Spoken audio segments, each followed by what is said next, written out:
Hello family, welcome to my channel Anokhi Mohabbat. First of all मैं आप सबका शुक्रिया अदा करना चाहती हूँ कि आप लोगों ने मेरे कम्युनिटी पोस्ट पे बहुत अच्छे से रिप्लाई किया और बहुत पॉजिटिव कमेंट्स भी दिए। और मैं इन सब के आपके जज्बे को देखते हुए ये स्टोरी कंटिन्यू करना चाहती हूँ। पर यहाँ पर कुछ ऐसे सवाल है जो शायद से मुझसे किसी ने कम्युनिटी पोस्ट पे नहीं पूछे, पर पर्सनली किसी ने मुझसे पूछा था। तो देखो, पहली बात तो दो लोगों ने मुझे क्वेश्चंस पूछे थे, मैं उनका जवाब देना चाहती हूँ। और वो इसलिए क्योंकि ये स्टोरी को आपको समझने में काफ़ी ज़्यादा आसानी होगी अगर आप वो चीज़ के समझोगे। और वैसे बहुत सारे आप कमेंट्स करते हो, मैं रिप्लाई नहीं दे पा रही हूँ, और वो क्यों नहीं दे पा रही हूँ और क्या रीज़न है, मैं सब आपको बताऊँगी ताकि जाके आप लोगों को कभी कुछ प्रॉब्लम्स ना हो आगे। तो पहले हम चलते हैं पहला क्वेश्चन पे, कि जहाँ पर मुझसे किसी ने पूछा था कि मैम आपने आरोही का जो कैरेक्टर है उसे काफ़ी ज़्यादा स्ट्रॉन्ग बताया है, और अश्विनी की ये स्टोरी है तो अश्विनी का कैरेक्टर्स उतना स्ट्रॉन्ग नहीं है, और उसकी स्ट्रगल आपने नहीं बताई है, आपने आरोही की स्ट्रगल बता रहे हो, ये चीज़ है। तो देखो, ट्रांसजेंडर्स जो होते हैं, मैं आपको वो कंसेप्ट बता दिया है, ठीक है, कि वो कंसेप्ट क्या है, कैसे बनते हैं। अब यहाँ पर दो तरीके की लाइफस्टाइल होती है ट्रांसजेंडर्स की। एक लाइफस्टाइल ऐसी होती है ट्रांसजेंडर की जिन्हें कोई सपोर्ट नहीं करता है, और वो अपनी लाइफ में बहुत ज़्यादा घुट के मर जाते हैं, और उन्हें वो जो वैल्यू रिस्पेक्ट जो सोसाइटी से चाहिए रहती है वो कभी नहीं मिलती है। और एक ट्रांसजेंडर्स वो होते हैं जिनकी लाइफ में ना पेरेंट सपोर्ट भी होता है, और या फ्रेंड सपोर्ट होता है, या कोई ना कोई सपोर्ट करने वाला रहता है, और जिससे उनकी स्टोरी चलती है। तो यहाँ पर मेन चीज़ है कि मैंने आपको वो हार्श रियलिटी वाली नहीं बताई है।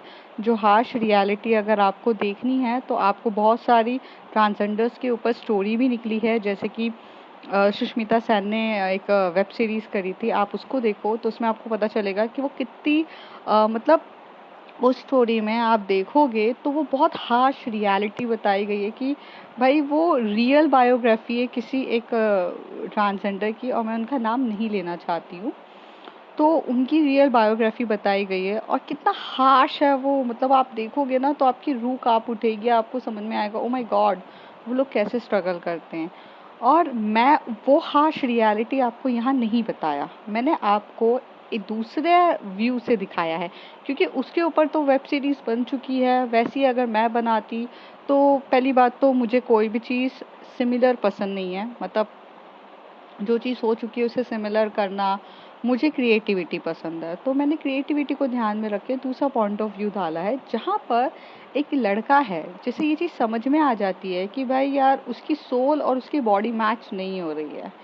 अब वो बचपन से लेके बड़े तक कैसे स्ट्रगल करता है, और उसे कैसे प्यार मिलता है, और उसकी लाइफ में कैसे लोग एंजल बन के आते हैं और उसको एक सही ट्रैक पे डालते हैं, उसे उसकी ज़िंदगी को एक नई पहचान बनानी रहती है।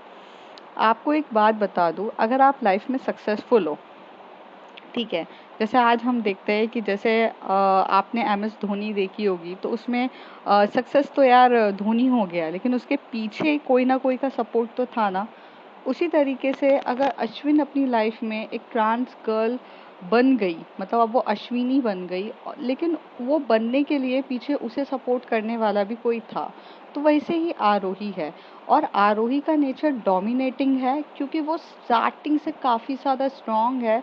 उसने मदद करी अश्विन को ये बताने के लिए कि भाई तू जो है वो तू है ही नहीं, तुझे कोई ना कोई प्रॉब्लम है, और किस प्रॉब्लम से तू उलझ रहा है, मैं तेरी मदद करूंगी और मैं तेरे साथ रहूंगी। तो यहाँ पॉइंट ऑफ व्यू आप ये देखोगे कि एक एक पर्सन है जो उसे सपोर्ट कर रहा है, फ्रेंडशिप से प्यार में कैसे कन्वर्ट हुई और उसकी लाइफ को किस तरीके से डाला, वो इम्पॉर्टेंट है। और फ्रेंडशिप में ना एक बंदा थोड़ा सा स्ट्रांग होता है और एक बंदा थोड़ा सा नॉर्मल होता है। अगर दोनों स्ट्रांग होंगे ना तो फ्रेंडशिप चलती नहीं है। रिलेशनशिप भी ऐसी होता है कि दोनों अगर एकदम स्ट्रांग हो गए तो रिलेशनशिप भी नहीं चलता है। तो एक हमेशा से डोमिनेटिंग होता है, एक सबमिसिव होता है। तो यहाँ पे जो अश्विन है वो सबमिसिव पार्टनर है। सबमिसिव पार्टनर मीन्स ऐसा पार्टनर है जो ज़्यादा स्ट्रांग नहीं है, जो वीक है, वो कभी भी टूट जाता है, उसे कुछ भी प्रॉब्लम होती है, लेकिन उसकी लाइफ को सही पार कराने के लिए आरोही आई है। तो आपको ये थ्रू आउट द स्टोरी मिलेगी देखने के लिए। यहाँ पे आरोही के इमोशंस भी आपको समझ में आएंगे, यहाँ अश्विनी के भी इमोशंस समझ में आएंगे, और दोनों के इमोशंस काफ़ी स्ट्रॉन्ग मैंने डाले हैं, चीज़ें हैं। लेकिन इमोशन स्ट्रॉन्ग डालने के चक्कर में आपको थोड़ा सा ये चीज़ हमेशा से ध्यान रखनी पड़ेगी कि वो आप जैसी लव स्टोरी, एक लेस्बियन लव स्टोरी आप सुनते हो जो मैं हमेशा से आपको डालती हूँ, वैसी ये स्टोरी नहीं है। मतलब if you are comparing my story with my previous stories, तो यहाँ आप गलत हो। क्योंकि देखो कंसेप्ट अलग है, बताने का तरीका अलग है, और दूसरी चीज़ कि यहाँ पर इमोशंस थोड़े अलग है। स्ट्रेट गर्ल्स के इमोशंस अलग होते हैं, एक लेस्बियन लड़की के इमोशंस अलग होते हैं, और एक ट्रांस गर्ल्स के इमोशंस अलग होते हैं। ये चीज़ आप प्लीज़ समझो तो ज़्यादा बेटर है। लेस्बियन है भाई, उसे पता चल गया, लड़की से अट्रैक्शन हो गया, ठीक है। अरे यहाँ तो वो बंदी अपनी खुद की जेंडर से पहले लड़ाई करेगी, फिर वो अपनी सेक्सुअलिटी से लड़ेगी कि यार उसे पसंद क्या है। तो यहाँ ना कंसेप्ट अलग हो गया। तो ये चीज़ आपको समझ में आई।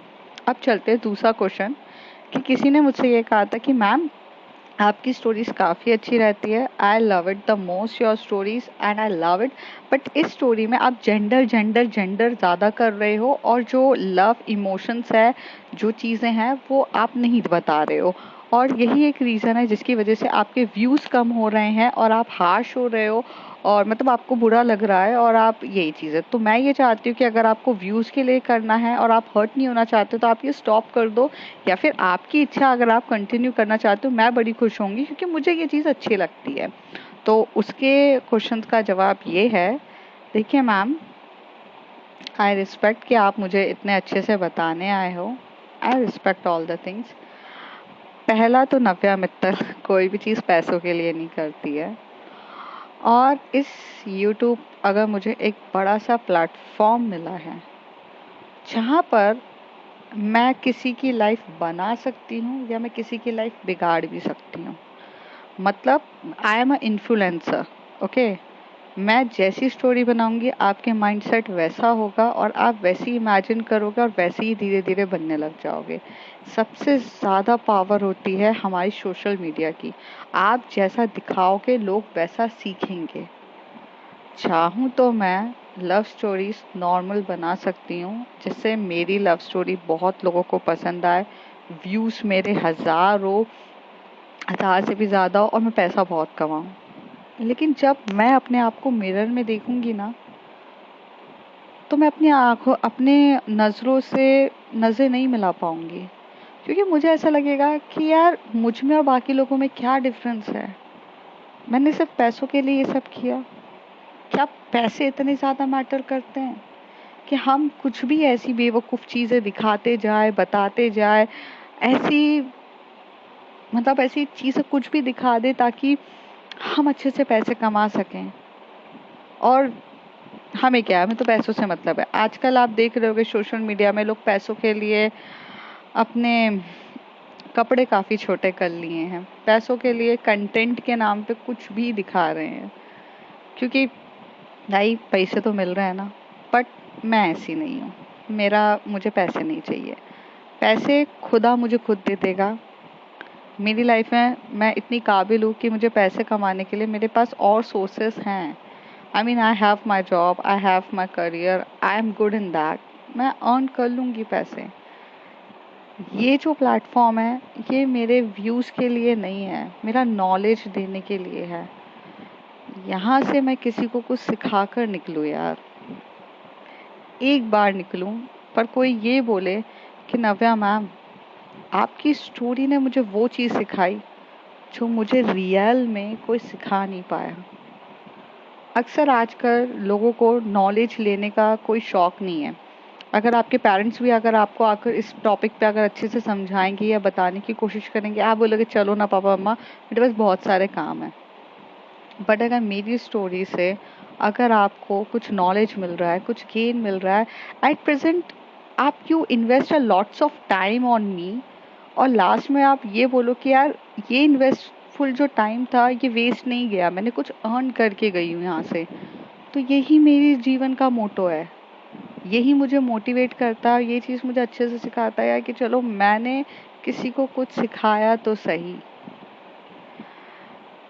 देखो, YouTube it's a long platform, यहाँ पे कुछ अच्छी चीज़ें मिलेंगी तो टाइम पास के लिए बहुत सी बकवास चीज़ें भी मिलेंगी। आपके ऊपर है कि आप कहाँ टाइम इन्वेस्ट करो।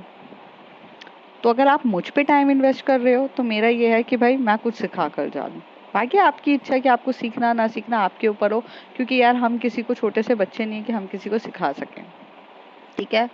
दूसरी चीज़, जेंडर के ऊपर मैंने फोकस इसलिए किया है क्योंकि यार यहाँ पर ये स्टोरी, मैं लव स्टोरी का एंगल मैंने डाला है, बट मेरा मोटिव लव स्टोरी बताने का नहीं था। यहाँ मेरे मेरे माइंड की मेंटालिटी समझने की आप लोग कोशिश करो। मुझे अगर लव स्टोरी ही डालनी रहती तो मैं दो लड़कियों को कैसे भी डाल देती। मतलब मैं बहुत अच्छी हूँ, मुझे पता है मुझे लव स्टोरी डालनी है, मैं कहाँ कूँ से कर पढ़ के दो लड़कियों की लव स्टोरी डालती। लास्ट में आप बोलते क्या रोमांस है, क्या चीज़ें हैं, क्या मस्त है यार, मतलब मज़ा आ गया। बट मेरा मोटिव वो था ही नहीं। मेरा मोटिव तो सिंपल से ये था कि भाई आप इनकी कम्युनिटी को पहचानो, आप इनकी कम्युनिटी को जानो। अगर मैं आपको सिंपल से आकर अपना ट्रांस गर्ल या ट्रांस मैन या ट्रांसजेंडर्स के बारे में आकर आपको सिंपल ज्ञान देती ना, आप में से एक जन भी मेरी स्टोरी नहीं सुनता। लेकिन जब मैं अगर वहाँ पर बताने का तरीका में लव का फैक्टर डाल रही हूँ, मतलब जहाँ मैं ये बता रही हूँ कि यहाँ पे एक लव स्टोरी है, तब आप लोगों को इंटरेस्ट आ रहा है कि हाँ भाई लव है, लव स्टोरी का है, लव स्टोरी का एंगल है तो मुझे सुनना है। लेकिन अगर मैं ऐसे खड़े होकर आपको ज्ञान दूंगी ना, आप में से कोई भी नहीं सुनेगा, ये गारंटी है मुझे। लेकिन मेरी स्टोरी में लव एंगल डालकर जो मैं आपको वो बताना चाहती हूँ कि इनका स्ट्रगल, इनको रिस्पेक्ट करना, इनको समझने की कोशिश करो। मीन्स ट्रांस गर्ल्स को समझने की कोशिश करो, ट्रांस मैन को समझने की कोशिश करो, ट्रांसजेंडर्स को समझने की कोशिश करो, तो ही आप मेरी स्टोरी में जो लव एंगल है उससे समझ पाओगे। अगर सिंपल समझाने जाऊंगी, आप में से एक जन भी मुझे देखेगा ही नहीं। मतलब अभी जैसे मेरे सब्सक्राइबर 3+ हैं, 3K प्लस है, उसमें से अभी मेरी स्टोरीज में शायद से 1K लोग देख रहे हैं। मतलब जहाँ तक मुझे पता है मेरे व्यूज़ कम है, 1K लोग देख रहे हैं। बट अगर वो 1K लोग भी नहीं देखेंगे अगर मैंने उसमें लव का एंगल या लव का तड़का नहीं मारा तो, क्योंकि किसी को ना उनके ऊपर इंटरेस्ट ही नहीं है जानने का। उन्हें जानने का इंटरेस्ट तब होता है कि हाँ भाई थोड़ा लव एंगल है, हम थोड़ा सा स्पाइसी मिल रहा है, कुछ लव होगा तभी मानेंगे।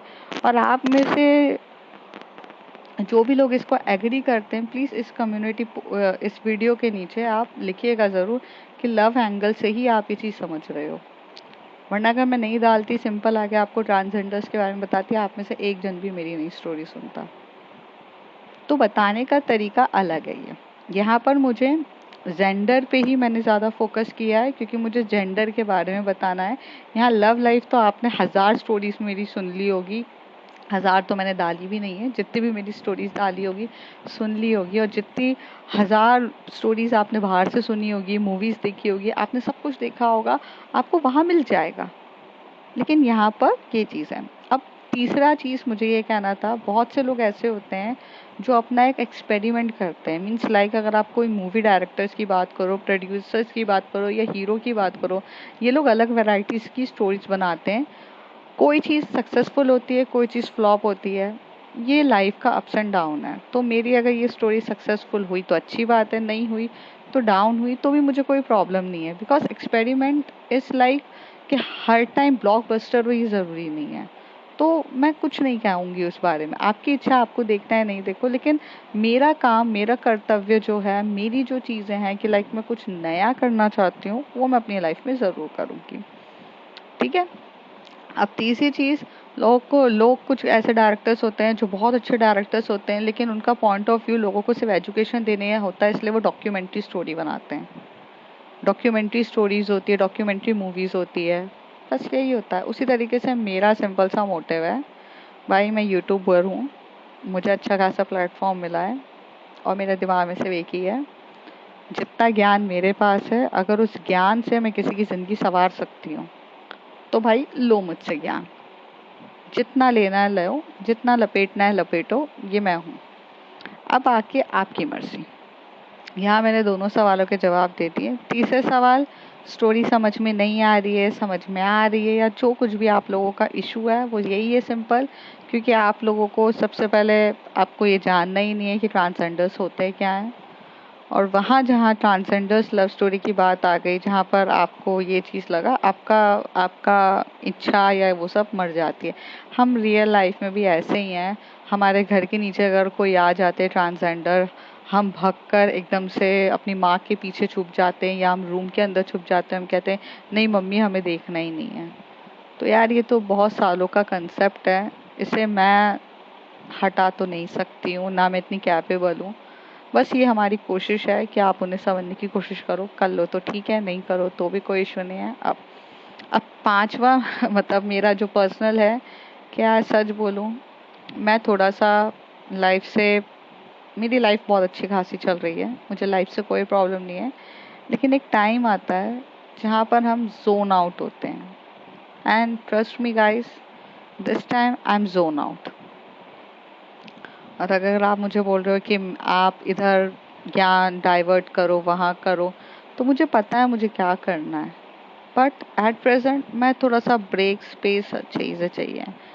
तो शायद यही एक रीज़न है जिसकी वजह से मैं आपके कमेंट सेक्शन में जो आप लोग कमेंट्स करते हो मैं उस पर रिप्लाई नहीं दे पा रही हूँ और लाइव नहीं आ रही हूँ, क्योंकि उसका भी एक रीज़न है कि मेरा मन नहीं कर रहा है किसी से बात करने का। मैं किसी से सोशली इंटरेक्ट नहीं करना चाहती हूँ, मुझे सिर्फ अकेले रहना है कुछ टाइम, मुझे लोगों से बात करने का मन नहीं कर रहा है।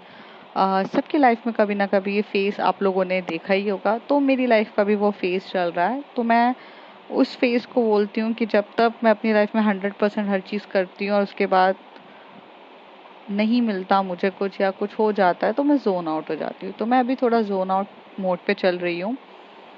इसलिए अगर मैं आपसे पर्सनली माफ़ी मांगना चाहती हूँ। देखो मैं इंसान बुरी तो हूँ नहीं, वक्त और हालात हमारे भी बुरे होते हैं, हम भी आप जैसे एक नॉर्मल इंसान हैं।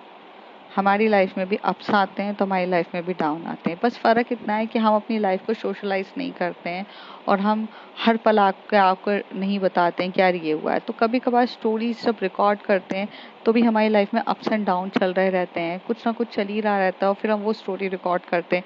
तो कहीं पर आपको बहुत फीलिंगफुल मिलेगा, कहीं पर आपको कम फीलिंग्स मिलेगा, और ये चीज़ होगी आपके साथ। लेकिन हम अपने, मैं खासकर मैं ये चीज़ों को मानती हूँ कि ये मेरा एक प्रोफेशन है।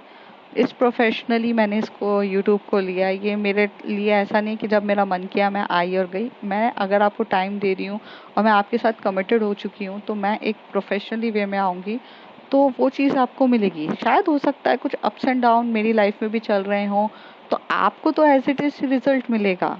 कहीं एपिसोड्स में ज़्यादा इमोशंस मिलेंगे तो कई एपिसोड्स में कम इमोशंस मिलेंगे, लेकिन आपको all through out the stories मिलेगी। बस मेरी पर्सनल लाइफ में थोड़े अप्स एंड डाउन है, इसकी वजह से मैं नहीं आ पा रही हूँ। और यही एक रीज़न है कि जब कोई मुझसे आता है बात करना तो मैं पिस्ड अप हूँ, और पिस्ड अप के टाइम पे अगर कोई मुझसे कुछ बोल रहा है कि मैम आपने ये नहीं किया वो नहीं किया, तो मैं थोड़ा सा एंग्री मोड, या मेरा थोड़ा ऐसा है कि अब मुझसे कंप्लेन मत करो। अभी मैं उस मोड पे नहीं हूँ कि मैं आपकी कुछ बात को समझूंगी और कुछ रिप्लाई करूँगी। सो प्लीज़ गाइस, अगर मैं कभी किसी पे थोड़ा गुस्सा कर देती हूँ या मेरा थोड़ा सा कुछ और हो जाता है तो मैं उसके लिए आपसे दिल से माफ़ी चाहती हूँ, क्योंकि इंसान तो मैं बुरी नहीं हूँ, बट मेरे हालात अभी सही नहीं चल रहे हैं और मुझे खुद के लिए अभी समय चाहिए। तो मैं किसी को हर्ट नहीं करना चाहती हूँ। और प्लीज़, आज मैं फर्स्ट टाइम आपसे बोल रही हूँ कि नव्या मित्तल से आज कोई एक्सपेक्टेशन मत रखो। आप लोग जो मिल रहा है उसे एक्सेप्ट कर लो यार, क्योंकि शायद मैं अभी कैपेबल नहीं हूँ कि मैं आपके एक्सपेक्टेशंस को दे सकूँ या कुछ कर सकूँ, क्योंकि मैं अभी खुद किसी से एक्सपेक्ट नहीं कर रही हूँ, ना कोई मुझसे करे ना मैं किसी से करूँ, और मैं हर्ट हूँ। ठीक है, तो मुझे थोड़ा सा टाइम चाहिए, मैं ठीक हो जाऊँगी, और जब मैं होंगी आपके पास लाइव पर आऊँगी, आपसे रूबरू करूँगी, आपसे बात करूँगी। मैंने एक सब्सक्राइबर है मेरी, उसको वादा किया है कि इस मार्च में मैं आऊँगी। हालांकि अगर मैं जोन आउट भी हुई तो भी इस मार्च में मैं आपके पास आऊँगी, लाइव करूँगी। होली के अराउंड आसपास आकर मैं आपसे लाइव पर बात करूँगी। ये मेरा प्रॉमिस है और मैं अपना प्रॉमिस नहीं तोड़ती। तो तब तक के लिए आप भी ख्याल रखिए, चीज़ें करिए। समझ में आया तो अच्छी बात है, नहीं आया तो मत करिए। अगर आपको ऐसा लगता है कि मेरे कुछ स्टोरी से लोगों का भला हो रहा है तो शेयर करो यार, सब्सक्राइब करो और लोगों तक बांटो जितना हो सके। उन्हें भी अवेयर कराओ कि ये क्या है। अब मैं आपसे अलविदा मांगती हूँ और मैं आपसे ज़रूर मिलूँगी स्टोरी के थ्रू। बस यही कहना था। तो आई होप आप समझ गए होंगे और इसलिए मैं इंडिविजुअली किसी को कमेंट नहीं कर रही हूँ, तो प्लीज़ समझो। Bye bye, take care, just bye bye.